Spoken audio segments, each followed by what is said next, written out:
المتقين والحمد لله رب العالمين. أعوذ بالله من الشيطان الرجيم.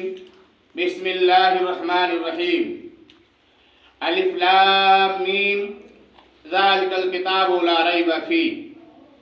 وقال النبي صلى الله تعالى عليه وسلم خيركم من تعلم القرآن وعلمه. صدق اللہ العلی العظیم و صدق رسول النبی الکریم.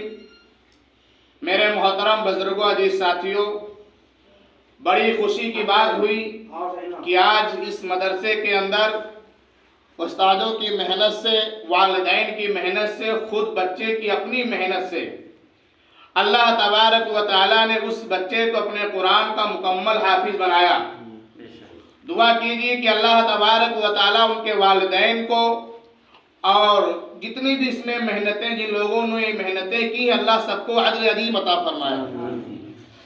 اور یہ قرآن ایسی کتاب ہے کہ جتنی بھی آسمانی کتابیں، صحیفے جتنے بھی ہیں، لیکن ان ساری کتابوں میں سے مکمل کتاب اور جس کتاب کی ذمہ داری اللہ تبارک و تعالیٰ نے خود لی ہے، وہ صرف اور صرف واحد کتاب قرآن مقدس کتاب ہے. اور یہ کتاب جب ساری کتابوں سے اعلیٰ ہے کہ نہیں، ساری کتابوں سے قرآن مقدس اعلیٰ ہے، تو سب سے پہلے یہ دیکھنا چاہیے کہ جس خدا نے اس کتاب کے الفاظ کو، معنی کو بنایا، وہ خدا سارے خداؤں سے اعلیٰ ہے. اور جب وہ خدا سارے خداؤں سے اعلیٰ، خدا کی کتاب ساری کتابوں سے اعلیٰ، تو اللہ تبارک و تعالیٰ نے اس قرآن کو جس فرشتے کے ذریعے سے بھیجا، وہ فرشتہ سارے فرشتوں سے اعلیٰ. اور اس کے بعد جس فرشتے کے ذریعے سے جس نبی کے اوپر اللہ نے قرآن بھیجا، وہ نبی سارے نبیوں سے بھی اعلیٰ. اور اس کے بعد اس نبی نے جس امت کے لیے قرآن لے کر آیا، یہ امت ساری امتوں سے بھی اعلیٰ. پتہ چلا ہمارا معاملہ سب اعلیٰ ہی اعلیٰ ہے نہیں. پھر اس بچے نے قرآن کا حفظ کیا، محنت کی، وہ بچہ اپنے گھر میں ان سارے بچاؤں سے اعلیٰ ہو گیا جو ہمارے گھروں میں بچے ٹونی گھس کھیلتے ہیں، ہے کہ نہیں. اور اس بچے کے پریوار میں جتنے بھی لوگ ہوں گے، ان میں سے اس کا باپ ان سارے لوگوں سے معتبر ہو گیا. اگر وہ باپ چاہتا اپنے بچے سے مزدوری کرا لیتا، کسی ہوٹل پہ لگا لیتا، کسی کاروبار کی لائن سے سکھا دیتا، مہینے میں 4,000 10,000 پیدا کر کے دیتا، لیکن مہینے میں 1,000 روپیہ فیس نہیں پڑتی. لیکن نہیں، قرآن کی محبت کی وجہ سے، تاکہ ہمارا بچہ حافظ قرآن بن جائے. اور اس قرآن کا مقام و مرتبہ یوں ہے، حدیثوں میں کیوں آتا ہے کہ قرآن کو پڑھتا جا، اللہ کی سیڑھیوں پہ چڑھتا جا، ہے نہیں. اور اس قرآن کا مقام و مرتبہ کیا ہے، میں آپ کو بتاتا ہوں. جب دارالعلوم دیوبند کے اندر انگریزوں نے دارالعلوم کو فنا کرنا، مٹانا چاہا، تو انگریزوں نے ایک سازش کی. اور انگریزوں کی سازشوں میں مسئلہ طے ہوا، اگر مسلمان کو مٹانا چاہتے ہو تو سب سے پہلے مسلمان کی جو واحد کتاب قرآن، اس کو مٹا دو، مسلمان مٹ جائے. اور بہت ساری سازشیں ہوئیں، لیکن ساری باتوں کا نچوڑ یہ آیا، اگر مسلمان کو مٹانا چاہتے ہو تو سب سے پہلے مسلمان کے پاس جو کتاب ہے قرآن مقدس، اس کو مٹا دیا جائے. اگر یہ قرآن مٹ گیا اور ختم ہو گیا تو مسلمان ختم ہو جائے گا. جب یہ مسئلہ طے ہو گیا تو انگریز کا ایک غلام، ایک خادم دارالعلوم دیوبند کے اندر آیا، اور اس نے آ کر ملاقات کس سے کی؟ حضرت مولانا رشید احمد گنگوہی رحمۃ اللہ علیہ سے ملاقات ہوئی. تو ملاقات کرنے کے بعد اس انگریز کے غلام نے یہ کہا کہ حضرت مولانا رشید احمد گنگوہی، ہمارے مشورے میں یہ بات طے ہوئی ہے، اگر مسلمان کو مٹانا چاہتے ہو تو سب سے پہلے اس کی قرآن کو مٹا دیا جائے، مسلمان خود بخود مٹ جائے گا. یہ پرانی سازشیں ہیں، آج کی نئی نہیں ہے. ہمارے لیے کوئی بات نئی نہیں ہے، تو پرانی باتیں چلی آ رہی ہیں.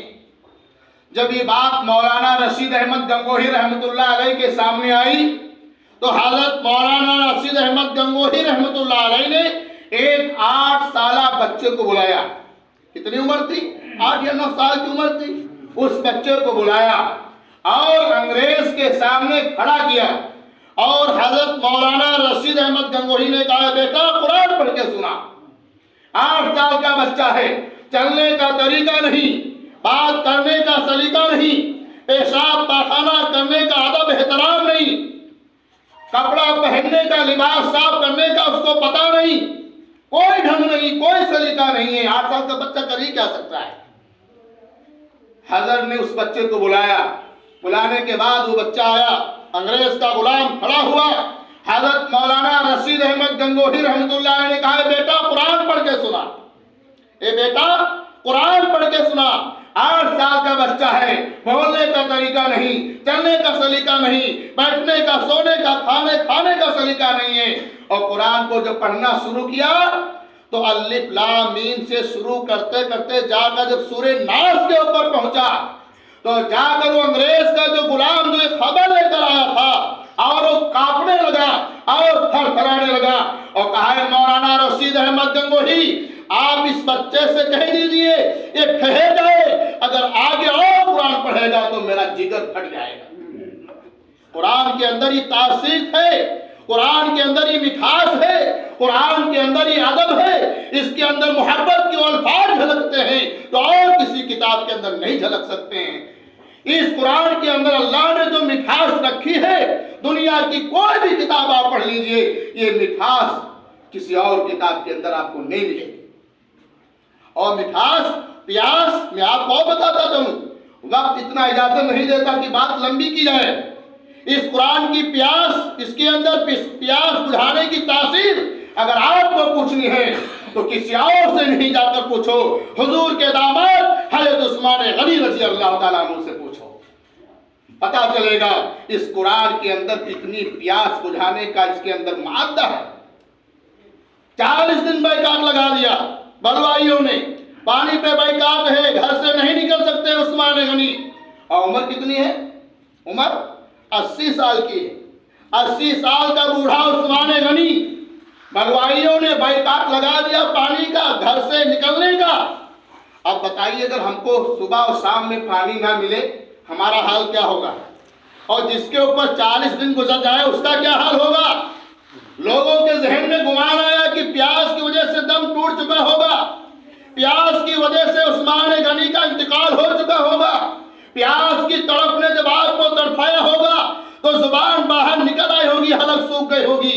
40 دن کے بعد جب لوگوں نے ملاقات کی، بائیکاٹ ختم ہوا تو لوگوں نے پوچھا عثمان غنی 40 دن آپ کا بائیکاٹ لگایا گیا، آپ کو پانی پینے کے لیے نہیں دیا گیا، پانی آنے کا کوئی راستہ بھی نہیں تھا، کھانا نہ ملے کوئی بات نہیں، آدمی برداشت کر لے گا، لیکن 40 دن جو صبح شام کے آپ کے اوپر بغیر پانی کے گزرے ہیں تو آپ نے کیسے اپنی پیاس کو برداشت کیا ہے؟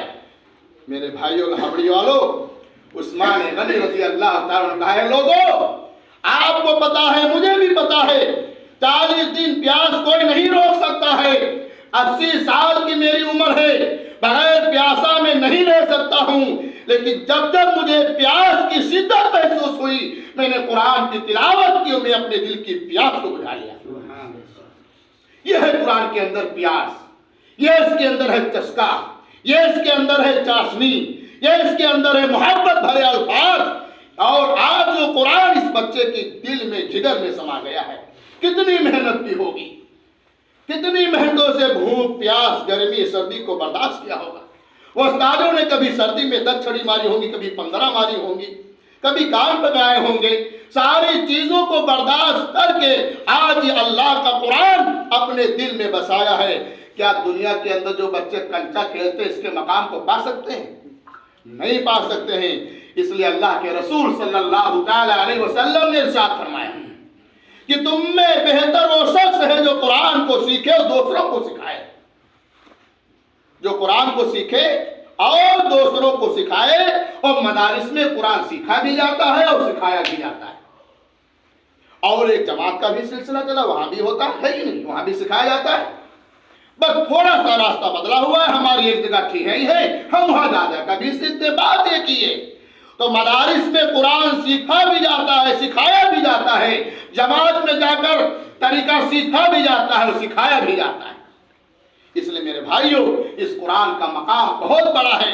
اللہ نے اس کے اندر جو مٹھاس رکھی ہے دنیا کی کوئی بھی کتاب آپ پڑھ لیجئے، ایک بار پڑھیں گے، 2 بار پڑھیں گے، 3 بار پڑھیں گے، دل بھر جائے گا۔ قصہ کہانی کی آپ کتابیں پڑھیں گے، شعر و شاعری کتابیں پڑھیں گے، 1-2 بار پڑھیں گے، دل بھر جائے گا۔ لیکن قرآن کے اندر اللہ نے وہ مٹھاس رکھی ہے، جتنی بار پڑھیں گے آپ کو مزہ آتا چلا جائے گا، جتنی بار پڑھیں گے مزہ آتا چلا جائے گا۔ ایک بار آپ تلاوت کریں گے، کل دل چاہے گا 1.5 پارہ تلاوت کیا جائے۔ جس دن آپ کا 1.5 پارے کا معمول بن جائے گا تو آپ کو 2 مکمل کرنے کا دل چاہے گا۔ لیکن آج افسوس ہے، سخت افسوس ہے کہ آج ہم نے قرآن سے اپنا رشتہ توڑ لیا ہے۔ آج ہماری دوری قرآن سے ہو گئی، آج ہماری دوری مسجد کے امام سے ہو گئی، آج ہماری دوری مدرسے کے ذمہ داروں سے ہو گئی۔ ہمارے بستی میں ایک گھر ہے، جب کوئی مولوی رسید لے کر جاتا تھا تو گھر کے باہر ایک دروازہ کھڑکی تھی، وہاں سے نکل جاتا تھا۔ 2 دروازے تھے، ایک باہر نکلنے کا، ایک مولوی کی رسید کو دیکھ کر کھیت کی طرف نکلنے کا تھا۔ اب وہ اللہ کے پیارے ہو گئے، اللہ جنت نصیب فرمائے۔ یہ حال ہے، اگر کوئی مولوی تمہارے دروازے کے اوپر رسید لے کر گیا ہے، وہ اپنی کالی صدری کے لیے، اپنے کرتے کے لیے، اپنے پیجامے کے لیے، اپنے بہترین جوتا خریدنے کے نہیں گیا ہے، بلکہ مدرسے میں پڑھنے والے بچوں کی پیٹ کے لیے گیا ہے۔ آپ 100 روپیہ 200 روپے کی مدد کیا، کوئی احسان نہیں کیا، اللہ نے آپ کو اس کے لائق بنایا ہے۔ آپ دیں، آپ کے کون سے پیسے سے کس بچے کی پڑھائی میں لگ جائے، اللہ آپ کی زندگی کے اندر 4 چاند لگائے۔ پتا کسی کو؟ اس لیے مسلم میں لکھا ہے کہ اگر سنت یہاں پڑھی تو نفل وہاں پڑھو، یعنی جگہ بدل بدل کے پڑھتے رہو، تاکہ کل قیامت کے اندر یہ زمین بھی گواہی دے گی، یومئذ تحدث اخبارہا، ہے نہیں؟ یہ زمین بھی کل قیامت کے اندر گواہی دے گی۔ اگر تم نے اس روئے زمین کے اوپر بیٹھ کر نمازیں پڑھی ہے، کل قیامت کے اندر یہ زمین کا ٹکڑا کل قیامت میں جائے گا، وہ گواہی دے گا کہ اللہ اس بندے نے اس میری پشت پہ بیٹھ کر قرآن کی تلاوت کی۔ یومئذ تحدث اخبارہا، قرآن کہتا ہے زبان میری ہے، انداز میرا ہے، بولنے کا طریقہ میرا ہے، لیکن الفاظ کس کے ہیں؟ اللہ تبارک و تعالیٰ کے بنائے ہوئے الفاظ ہیں، کوئی شک نہیں، کوئی زبان نہیں۔ اس لیے اللہ نے پورے قرآن کو پڑھنے سے پہلے اللہ نے قرآن کے شروع میں بیان فرما دیا، ذالک الکتاب لا ریب فیہ، اس کتاب میں کوئی شک نہیں ہے، اس میں کوئی کجی نہیں ہے، نہ زیر کی، نہ زبر کی، نہ نقطے کی، کسی چیز کی اللہ نے اس قرآن میں کوئی کمی نہیں رکھی۔ یہ کتاب پاک و صاف ہے نہیں؟ اگر اسی قرآن کی تلاوت جہاں جہاں کی جائے گی، جہاں جہاں نماز پڑھا جائے گا، کل قیامت کے اندر یہ زمین کا ٹکڑا گواہی دے گا کہ اللہ اس بندے نے اس جگہ بیٹھ کر نماز پڑھی ہے، اس جگہ پہ بیٹھ کر اس نے جو ہے فلاں کام کیا ہے۔ اگر ہاں جب اچھائی کو بیان کرے گی تو برائی کو بھی بیان کرے گی۔ آپ نے فلاں جگہ بیٹھ کر زنا کیا ہے، یا فلاں جگہ جا کر بیٹھ کے چوری کی سازش کی ہے، یا فلاں جگہ چوراہے پر بیٹھ کر کسی مسلمان کا قتل کرنے کا ارادہ کیا ہے، یا کسی کی زمین ہڑپ کرنے کا آپ نے مشورہ کیا ہے، جس زمین کے اوپر وہ زمین کا ٹکڑا وہاں جائے گا، یومئذ تحدث اخبارہا، یعنی وہ زمین گواہی دے گی جا کر کل قیامت کے اندر۔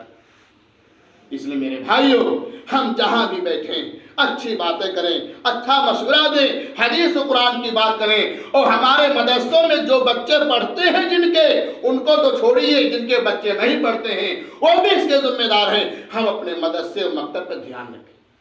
ہمارا رشتہ قرآن سے جس وقت مضبوط ہو جائے گا، وہ 313 3000 کے اوپر حاوی کل بھی تھے، آج بھی ہو سکتے ہیں۔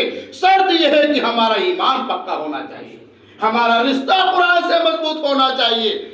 صبح سو کر اٹھتا ہے آدمی، سب سے پہلے دکان کی شٹر کے نیچے دھانکتا ہے، حضرت کے اخبار آیا کہ نہیں آیا ہے؟ نہیں، صبح صبح اخبار والا آتا ہے، شٹر کے نیچے دھکا دے دیا، چلا گیا۔